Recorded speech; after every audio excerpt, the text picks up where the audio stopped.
والصلاة والسلام على من لا نبي بعده وعلى آله وأصحابه ومن تبعهم أجمعين. أما بعد فأعوذ بالله من الشيطان الرجيم. بسم الله الرحمن الرحيم. ألم يجدك يتيما فآوى ووجدك ضالا فهدى ووجدك عائلا فأغنى فأما اليتيم فلا تقهر وأما السائل فلا تنهر وأما بنعمة ربك فحدث. صدق الله العظيم وبلغنا رسوله النبي الكريم ونحن على ذلك لمن الشاهدين والشاكرين والحمد لله رب العالمین. بآواز بلند درود پاک پڑھنے کی سعادت حاصل کریں. اللهم صل على محمد وعلى آل محمد كما صليت على إبراهيم وعلى آل إبراهيم إنك حميد مجيد. اللهم بارك على محمد وعلى آل محمد كما باركت على إبراهيم وعلى آل إبراهيم إنك حميد مجيد. سامعین محترم، ذی قدر حضرات علماء اکرام، بزرگان دین، نوجوانان اہل سنت، سالانہ تحفظ ناموس رسالت صلی اللہ علیہ وآلہ وسلم کانفرنس اپنی سابقہ روایات کے مطابق انتہائی شان و شوکت کے ساتھ انعقاد پذیر ہے. منتظمین جلسہ کو کانفرنس کے انعقاد پر دل کی گہرائیوں سے مبارکباد پیش کرتا ہوں. اور یہ خوبصورت کانفرنس مجاہد اسلام علامہ قاری سعید شہید رحمۃ اللہ علیہ کی یاد میں منعقد کی جاتی ہے. مجھ سے پہلے آپ نے شہید کے بیٹے کی گفتگو کو سنا. شہید کا خون آگ ہے، شہید کا خون نور ہے. آگ تو اس لیے ہوتا ہے کہ وہ دشمنوں کو جلا کے راکھ کر دیتا ہے. نور اس لیے ہوتا ہے کہ بعد میں آنے والے اس نور سے اپنا راستہ دیکھتے رہتے ہیں. حضرت قاری سعید شہید رحمۃ اللہ علیہ دنیا سے چلے گئے. جس مشن اور کاز پر انہوں نے جان کا نذرانہ پیش کیا، راستے سے ہٹانے والے تلہ گنگ کے در و دیوار میں، تلہ گنگ کے بازاروں، شہر کے علاقوں میں کسی مجاہد پر گولی چلائیں تو ان کا مقصد بھی یہی ہے. گلڑا موڑ پر گولی چلائیں تو ان کا مقصد یہی ہے. سندھ کے بیابانوں میں گولی چلائیں یا لاہور کے سیشن کورٹ کے احاطہ میں بم دھماکہ ہو، ان کا مقصد صرف ایک ہے کہ صحابہ و اہل بیت کی آپس میں محبتیں بتانے والوں کی زبانیں بند ہو جائیں. اور میں اس کے نصیب پر افسوس ہی کر سکتا ہوں اور کیا کر سکتا ہوں کہ ہماری ساری زندگی اس بات پر گزرتی ہے کہ ہم صحابہ اور اہل بیت کی آپس میں محبت بتائیں، اور اس بدکار کی ساری زندگی اس پر گزرتی ہے کہ وہ صحابہ اور اہل بیت کی آپس میں نفرت بتائے. ہماری ساری زندگی کا خلاصہ یہ ہے کہ صحابہ اور اہل بیت ایک تھے، اور اس کی ساری زندگی کا خلاصہ یہ ہے کہ اہل بیت جدا، اصحاب جدا. قرآن مجید کا جب فیصلہ آ گیا رحماء بینہم، اس کے بعد پھر کسی تاریخی حوالے کی کوئی حیثیت باقی رہ جاتی نہیں ہے. ہم سارے صحابہ و اہل بیت کے درمیان محبت بتانے والے لوگ ہیں، ان کا پیار بتانے والے لوگ ہیں. اور جہاں جہاں ہم نے سمجھا کہ اس محبت اور پیار کو نہ صرف یہ کہ ممبر و محراب پر بیان کیا جائے، بلکہ مخالفت کے ماروں کو آئین اور قانون کے ذریعے جکڑ دیا جائے تاکہ کوئی صحابہ اور اہل بیت کی شان میں گستاخی نہ کر سکے. ہم نے اس ملک میں ایوانوں میں پہنچ کر صحابہ اور اہل بیت کی عزت اور حرمت کے دفاع کے لیے جو کارنامے سر انجام دیے، پاکستان کے طول و عرض ہی نہیں بلکہ پوری دنیا کے لوگ اس سے واقف ہیں کہ کس طرح سے اس ملک کے آئین اور قانون کے تحت حرمت اصحاب رسول کے لیے، حرمت اہل بیت رسول کے لیے ایک عظیم محنت کی گئی اور بے مثال قربانیاں دی گئی. آپ نے مختلف اوقات میں قانون سازی کے پہلو سے دیکھا ہوگا کہ تحفظ بنیاد اسلام بل، جس کو اس لیے لایا گیا کہ سارے لوگ صحابہ اور اہل بیت کی محبت پر نہ صرف یہ کہ قائم ہوں بلکہ سرکار اپنا فریضہ سر انجام دے. اگر کوئی اہل بیت رسول، اصحاب رسول کی گستاخی کرے تو قانون کے ہاتھ اس کو پکڑے اور اس کو قانونی راستے سے ایسی سزا سے دو چار کیا جائے کہ وہ دوبارہ جسارت نہ کر سکے۔ میں مختصراً آپ سے یہ گفتگو کرنے کے بعد جس پہلو کی طرف آپ کی توجہ دلانا چاہتا ہوں وہ پہلو یہ ہے، طلع گنگ کے لوگوں، آپ جب بھی ہمیں ملتے ہو کہتے ہو مولانا صاحب جان بھی حاضر ہے، جان مانگو گے تو ہم حاضر کریں گے، اور ہم ہمیشہ آپ سے کہتے تھے ابھی جان دینے کا وقت نہیں آیا، فی الحال آپ جماعت کا کام جاری رکھیں۔ آپ پھر جگہ جگہ جا بجا یہ کہتے تھے جان بھی حاضر ہے، جان بھی حاضر ہے۔ تو طلع گنگ کے لوگوں میں آپ کو اور آپ کی وساطت سے سوشل میڈیا کے ذریعہ پورے پاکستان کے لوگوں کو کہنا چاہتا ہوں، اب وہ وقت آ گیا ہے جب جان دینے والے لوگ کھل کر میدان میں آئیں اور ابو بکر صدیق کی محبت میں قربانیاں پیش کریں۔ اب وہ وقت آ گیا ہے، اب مزید اس میں کوئی تاخیری، مزید اس میں اب کوئی بات رہ نہیں گئی۔ وجہ اس کی کیا ہے کہ پاکستان کی سرزمین میں صحابہ اور اہل بیت سے محبت کرنے والے، جب کوئی شخص صحابہ اہل بیت کی شان میں گستاخی کرتا ہے تو وہ اس کے اوپر ایف آئی آر کروانے کے تھانے کا راستہ اختیار کرتے ہیں۔ تھانے والے اس پہ ایف آئی آر دیتے 298A کے تحت، اور 298A کے تحت دی جانے والی ایف آئی آر کا مطلب ہے یا تو گرفتاری سے پہلے ہی ضمانت ہو جائے گی اور یا پھر گرفتاری کے 2-4 روز کے بعد ضمانت ہو جائے گی، 500,000 روپے جرمانہ کر کے اس کو چھوڑ دیا جائے گا۔ اگر یہاں طلع گنگ میں کوئی شخص کسی عورت کو دھکا دے دے اور وہ عورت اس مرد کے خلاف ایف آئی آر کروائے تو ایف آئی آر درج ہوگی 354A کے تحت۔ 354A کا مطلب کیا ہے کہ اس کو 14 سال تک جیل میں رہنا پڑے گا، اور اگر بات بڑھ گئی تو عمر قید تک بھی جا سکتی ہے۔ حد نہیں ہو گئی، طلع گنگ کی بیٹی کو اگر کوئی دھکا دے تو قانون 14 سال کا ہے۔ نبی کی بیٹی حضرت فاطمہ ہو، ابو بکر کی بیٹی عائشہ صدیقہ ہو، کوئی اس پہ زبان درازی کرے اور آپ کے ملک کا قانون کہے کہ صرف 3 سال اور اس کے علاوہ گرفتاری سے پہلے ضمانت ہو جائے اور اس کے بعد جناب 2-4 دنوں کے بعد وہ بندہ باہر آ جائے، اور اس کا نتیجہ کیا نکلا؟ اس وقت پاکستان کے طول و عرض میں صحابہ اور اہل بیت کی گستاخیاں کرنے والے لوگ اگر ایف آئی آرز کو گنا جائے، اب وہ ایف آئی آر درجنوں سے نکل کر 20 اور 85 سے نکل کر اب وہ ایف آئی آر اس ملک میں سینکڑوں اور ہزاروں کی تعداد تک پہنچ چکی ہے۔ یہ گستاخی کرنے والا طبقہ جو مسلسل گستاخی کرتا ہے، وجہ کیا ہے؟ اس کو پتا ہے قانون کمزور ہے، جب میں صحابہ کی شان میں گستاخی کروں گا قانون کی زد میں نہیں آؤں گا، اور نتیجہ یہ نکلے گا میں صحابہ کی شان میں کہتے ہیں گستاخی کر کے 2-4 دنوں کے بعد جب واپس آؤں گا میری قوم کے لوگ مجھے ویلکم کریں گے، میری قوم کے لوگ کہیں گے اس نے بہت بڑا کام کیا ہے، قوم کے لوگ کہیں گے تو نے ایسا کام کیا، ایسی قربانی پیش کی، اب ہمارے دلوں میں تیری وہ عزت ہے جو پہلے سے زیادہ ہے۔ اس کا پھر آگے نتیجہ کیا نکلا؟ شور کوٹ کے علاقہ میں جب ایک شخص نے حضرت عمر فاروق رضی اللہ تعالی عنہ کی شان میں گستاخی کی اور گستاخی کی ویڈیو بنا کر اس نے سوشل میڈیا پہ ڈال دی، پولیس نے گرفتار کیا۔ 298A کمزور دفعات صحابہ اہل بیت کے تحفظ کے لیے اس ملک میں ہیں، اس کے تحت اس پہ ایف آئی آر درج کی۔ چند دنوں کے بعد جب وہ بندہ رہا ہو کر آیا، چاہیے تو یہ تھا کہ ساری سوسائٹی اس کا بائیکاٹ کرتی، چاہیے تو یہ تھا کہ اس کے اس ناپاک اقدام کا سوسائٹی کے لوگ بائیکاٹ کرتے، لیکن نتیجہ کیا ہوا؟ پہلے کوئی حیثیت نہیں تھی، بعد میں اس کو ایک بڑے میلے میں مہمان خصوصی کے طور پہ بلایا گیا، صرف اس لیے کہ تم نے حضرت عمر کی شان میں گستاخی کی ہے۔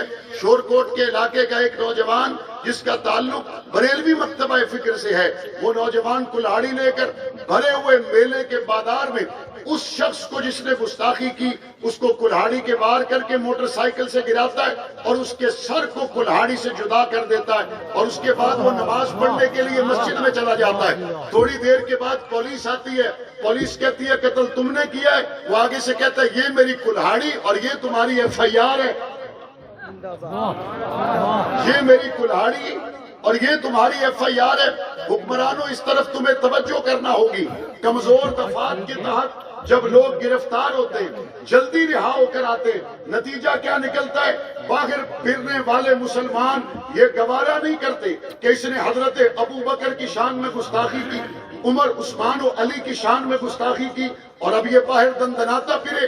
آپ یہ تو بڑی جلدی کہہ دیتے ہیں وہ جی میاں چنو جیسے واقعات مذہب کے محبت کرنے والے جنونی لوگوں کے ہاتھوں سے ہوئے، ملک کی بدنامی ہو گئی، یہ تو کہہ دیا جاتا ہے۔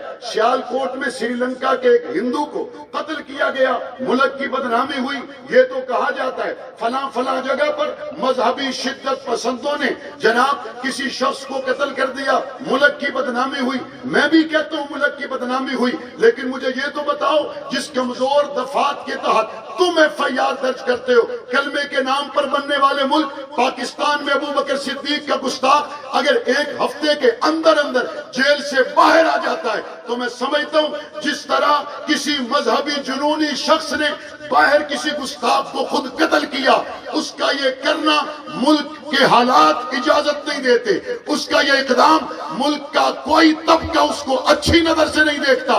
بالکل اسی طرح گستاخ کو گرفتار کر کے چند گھنٹوں میں رہا کر دینا، اس عمل کو اور اس قانون کو بھی پاکستان کا کوئی شہری عزت کی نظر سے نہیں دیکھتا۔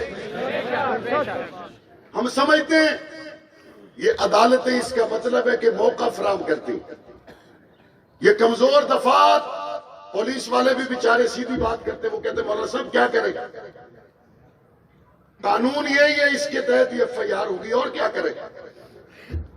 مولانا عبدالاکبر چترالی نے ایک بل پیش کیا، قائمہ کمیٹی میں وہ بل گیا، وہ بل اسلامی نظریاتی کونسل میں گیا، تقریباً 2 سال تک اس بل پر کام ہوتا رہا، اور اس کا صرف ایک ہی مطلب تھا کہ صحابہ اہل بیت کے گستاخوں کے خلاف پاکستان میں جو قانون ہے یہ کمزور ہے، ناکافی ہے یا نہیں ہے؟ بولو، آپ اس بات کو محسوس کرتے ہیں کہ یہ قانون کمزور ہے؟ جو محسوس کرتے ہیں ہاتھ کھڑا کر کے بتائیں، یہ قانون کمزور ہے یا نہیں ہے؟ مولانا عبدالاکبر چترالی نے یہ کہا، اس بل کے ذریعے کہا کہ صحابہ کے گستاخ کے لیے 3 سال کا قانون کمزور ہے، 298 اے کی سزا 3 سال کی بجائے کم از کم 10 سال اور زیادہ سے زیادہ عمر قید ہونی چاہیے۔ ہمارا تو یہ مطالبہ ہے کم از کم عمر قید اور زیادہ سے زیادہ سزائے موت ہونی چاہیے۔ ہونی چاہیے نہیں ہونی چاہیے؟ مصطفیٰ کے پہلو میں آرام کرنے والے ابو بکر صدیق کو، مصطفیٰ کریم کے پہلو میں آرام کرنے والے سیدنا عمر فاروق کو، حجرہ عائشہ اما عائشہ الصدیقہ رضی اللہ تعالی عنہ، ام المومنین حضرت خدیجہ الکبریٰ رضی اللہ تعالی عنہ، وہ لوگ جنہوں نے مصطفیٰ کے چہرے کو دیکھ کر کلمے پڑھے، وہ لوگ جن کے آج بھی تذکرے اللہ کا قرآن کرتا ہے، وہ لوگ جو آج بھی 1400 سال گزر گئے پہلوئے مصطفیٰ میں آرام فرما ہے، اور وہ لوگ جو کس دنیا کی دیواروں تک پہنچ گئے، وہ لوگ جنہوں نے زندگی موت کے فاصلے برابر کر دیے، ان صحابہ کے گستاخ کے لیے سزائے موت کا قانون ہونا چاہیے۔ ہونا چاہیے نہیں ہونا چاہیے؟ 1400 سال کے بعد کلمہ پڑھ لیا تو مسلمان ہو، جس نے گود میں سلایا۔ 1400 سال کے بعد جس نے ایئر کنڈیشن کمرے میں کلمہ پڑھا، کوئی وہ تو مسلمان ہے۔ جس نے حضور کی محبت میں تیر چلائے اور پاک پیغمبر نے فرمایا فدا کا ابی و امی، ساتھ میرے ماں باپ تجھ پہ قربان ہو، تیر چلاتے چلے جاؤ۔ ان صحابہ کے گستاخ کے لیے نرمی ہو سکتی ہے؟ مولانا عبدالاکبر چترالی نے کہا اسلامی نظریاتی کونسل سے، قائمہ کمیٹی سے وہ بل پاس ہوا، قومی اسمبلی سے متفقہ طور پر پاس ہوا، سزا 3 سال کی بجائے کم از کم کتنی اور زیادہ سے زیادہ کتنی؟ عمر قید۔ اب یہاں پہ کھٹمل سامنے آ گئے، کھٹملا جان دے، بتی جلاؤ تے لوگ رہتے نہراؤ میں تے باہر آ رہے ہیں، یہ بیچارے پیداوار ہی اندھیرے کی، اندھیرے کی پیداوار ہے، روشنی جلائے تو چھپ گئے، لیکن ان کو پتہ نہیں ہے روشنی جلانے پہ تم چھپ کر لوگوں کی نظروں سے چھپ جاؤ گے، حق نواز کے بیٹے تمہیں پہچان کر باہر نکالیں گے۔ صحابہ کے گستاخ کے لیے، اہل بیت کے گستاخ کے لیے جب یہ صدا کی بات سامنے آئی، ایک طبقہ کہتا ہے تشریح میں فرق ہے، تشریح کرنی چاہیے، اس کو تھوڑا سا واضح کرنا چاہیے، کچھ پڑھ لیتے تو اچھا تھا۔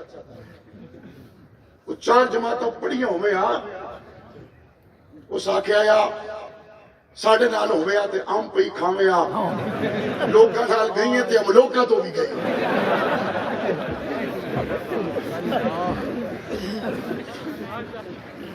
لوکاں نال گئیے تے ہم لوکاں تو بھی گئیے۔ پڑھو تو صحیح، وہ بل ہے کیا؟ انا شکین تے بوجھ چ گاجرا۔ اور یہ بات میں بڑی صاف کہہ رہا ہوں، جس دل میں ابو بکر نہیں ہوتا وہاں سوائے ظلمت کے اور کچھ نہیں ہوتا۔ صحابہ دل میں آ جائیں خیر ہی خیر آ جاتی ہے۔ عبدالاکبر چترالی نے تو مفہوم کی بات کی نہیں ہے، تفصیل اور تشریح کی بات کی نہیں ہے، وہی تفصیلات وہی تشریحات جو پہلے سے 298 میں موجود ہیں۔ اگر 3 سال کے وقت ان تشریحات پہ تمہیں اعتماد تھا، 10 سال میں اعتماد کیوں ختم ہوا؟ 3 سالانی سزا ہوئے تے اس تشریح تے راضی ہو، عمر قید ہوئے تے تساں تشریح نہیں فرق پہ بنا۔ سزا زیادہ ہو تو تمہیں فرق پڑ جاتا ہے۔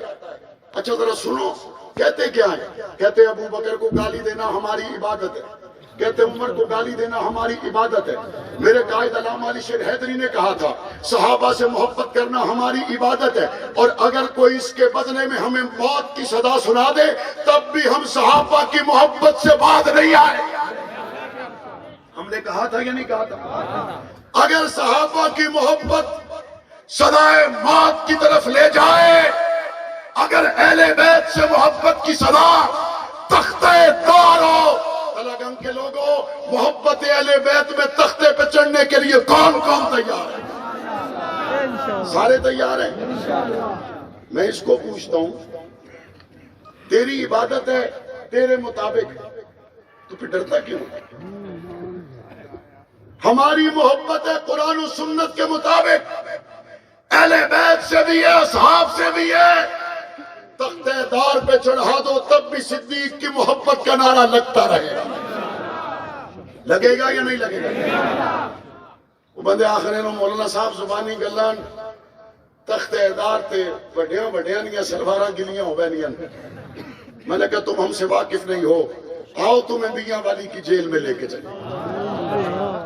اگر تم ہماری تاریخ سے واقف نہیں ہو، آؤ تمہیں ملتان کی جیل میں لے کر چلوں۔ اگر تم ہماری تاریخ سے واقف نہیں ہو، آؤ تمہیں تختہ دار پہ جھول کر اماں عائشہ صدیقہ کا نعرہ لگاتے ہوئے جنگ کا غازی حق نواز دکھا دیں۔ ہم نے اس محبت کے لیے تختہ دار کی کبھی پرواہ تو بات سمجھ میں آئی؟ ادھر ادھر ہو رہے ہو تو اس کا مطلب ہے تم بھی عبادت سمجھ کر نہیں، تم بھی شرارت سمجھ کر کرتے ہو، تم بھی شرارت سمجھ کر کرتے ہو۔ اور ایک کلمے کے نام پر بننے والے ملک میں کسی کو شرارت کی اجازت دی جا سکتی؟ شرارت کی اجازت دی جا سکتی؟ وہی تشریحات ہیں جو 298 میں پہلے سے موجود ہے۔ نئی تشریح تو ہم کرنے ہی نہیں جا رہے، ہم تو انہی تشریحات کو جو پہلے سے موجود ہے اس کو مان کر زیادہ سزا کا مطالبہ کر رہے ہیں۔ اور اگلی بات، اس ملک میں اہل بیت سے محبت کا دعویٰ کرنے والا اہل بیت کی گستاخی کے لیے 10 سال اور عمر قید کے قانون سے اگر بھاگ رہے تو اس سے یہ بات واضح ہو گئی، جو شخص اہل بیت کے گستاخ کے خلاف بننے والے قانون کے خلاف ہے، اس کا اہل بیت سے بھی کوئی تعلق حضرت علی کی کوئی گستاخی کرے سزا 3 سال ہونی چاہیے، حضرت خدیجہ کی کوئی گستاخی کرے سزا 3 سال ہونی چاہیے، حضرت فاطمہ الزہرا کی کوئی گستاخی کرے سزا 3 سال ہونی چاہیے۔ دسو اس بل نے تناظر وچ کم از کم حضرت فاطمہ کے گستاخ کے لیے سزا 10 سال اور زیادہ سے زیادہ عمر قید، اور جو لکھا گیا کہ 10 لاکھ جرمانہ ہونا چاہیے نہیں ہونا چاہیے؟ اس کا مطلب ہے حضرت فاطمہ کی عزت کے لیے بننے والا قانون تمہیں پسند نہیں آیا، حضرت علی اور حضرت عباس کی عزت کے تحفظ کے لیے بننے والا قانون تمہیں پسند نہیں آیا، پاس ہو چکا ہے قومی اسمبلی سے، متفقہ طور پر پاس ہو چکا ہے۔ اب انشاءاللہ تحفظ ناموس صحابہ اہل بیت بل سینٹ میں جائے گا اور انشاءاللہ متفقہ طور پر پاس ہوگا انشاءاللہ،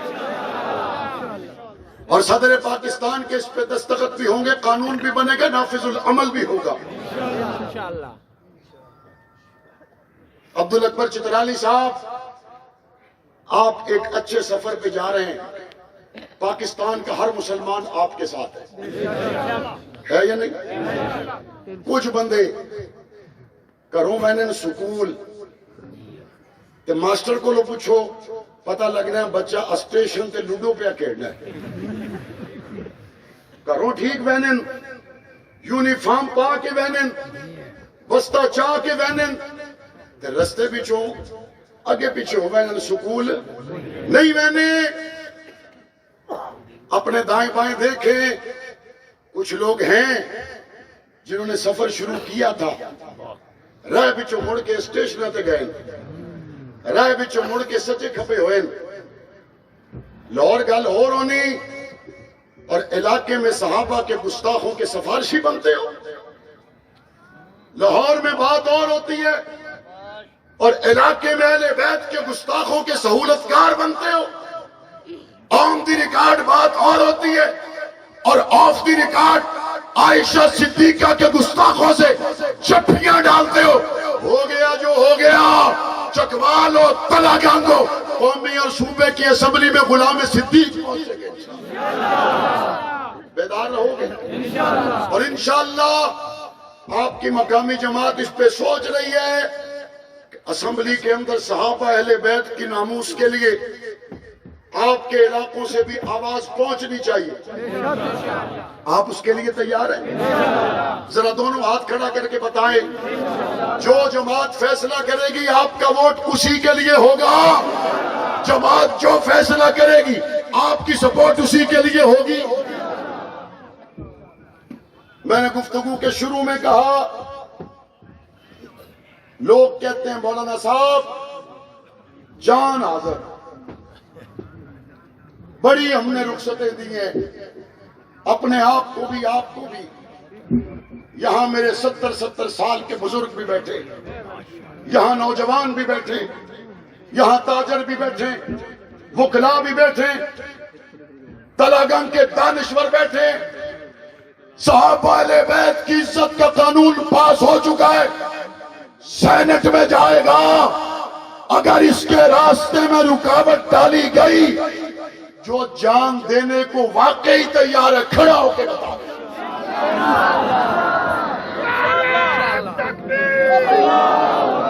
شان صحابہ زندہ باد، شان صدیق اکبر۔ ہم نے اس بل کے تحفظ کے لیے رب کو حاضر ناظر جان کر جانے دینے کا ارادہ کیا ہے۔ پراگن کے 7 سال کے بچے سے لے کے 90 سال کا بوڑھا قربان ہو جائے گا، لیکن صدیق کی عزت کے قانون کو پاس کروائے بغیر گھر نہیں آئے گا انشاءاللہ۔ تیار رہو گے؟ بیدار رہو گے؟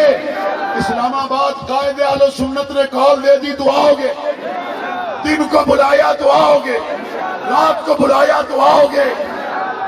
میرے قید تم قدم بڑھاؤ، ہم تمہارے ساتھ ہیں، قید تم قدم بڑھاؤ، ہم تمہارے ساتھ ہیں۔